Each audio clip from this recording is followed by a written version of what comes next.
Asa na ang mga bardagulan ng mga celebrity coach ng The Voice Kids Philippines na sina SB19 Pablo, SB19 Stel, Julian San Jose at Billy Crawford. Tulad ng nangyari sa matagumpay na The Voice Generation, talagang aabangan din ang manonood sa bawat episode ang sagutan at batuan ng punchline ng mga coach. Ngayon pa nga lang ay abangers na ang mga 18 sa magiging paandar at pasabog ng magkaibigang Estel at Pablo at syempre ang pagbabardagulan nila sa isa't isa pati na rin kina Billy at Julian. Sa nakaraang press con pa nga lang ng The Voice Kids Philippines, itong nagdaang September 5 ay nagpasample na sina Estel at Pablo sa magiging dynamics ng kanilang pagko-coach. Talagang nag-asara na silang ng bonggang-bongga. Oo, ganun agad si Estel yan, set aside na yan. Hirit ni Pablo. Dapat iset aside, walang grupo-grupo dito. Unang pasok niya palang dito, ang una niya raw pong play ay durugin ako. Birong sagot naman Estel.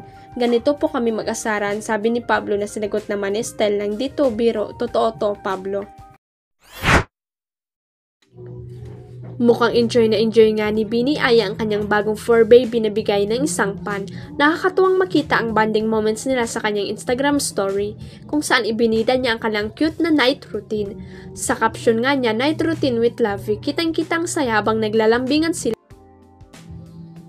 Agad-agad itong nirepost ng mga fans sa X or dating Twitter na nagpayag ng kanilang suporta at kilig sa bagong kasama ni Aya sa bahay.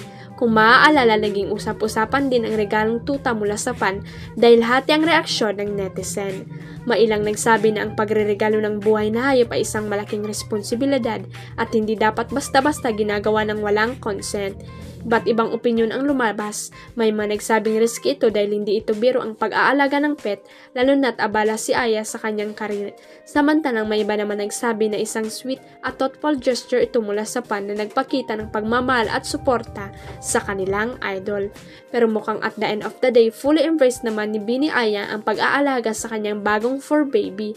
Kitang-kita sa kanyang mga post na nagsisilbi itong stress reliever para sa kanya, lalo na sa gitna ng busy schedule ng Bini na patuloy na umaarangkada sa music industry.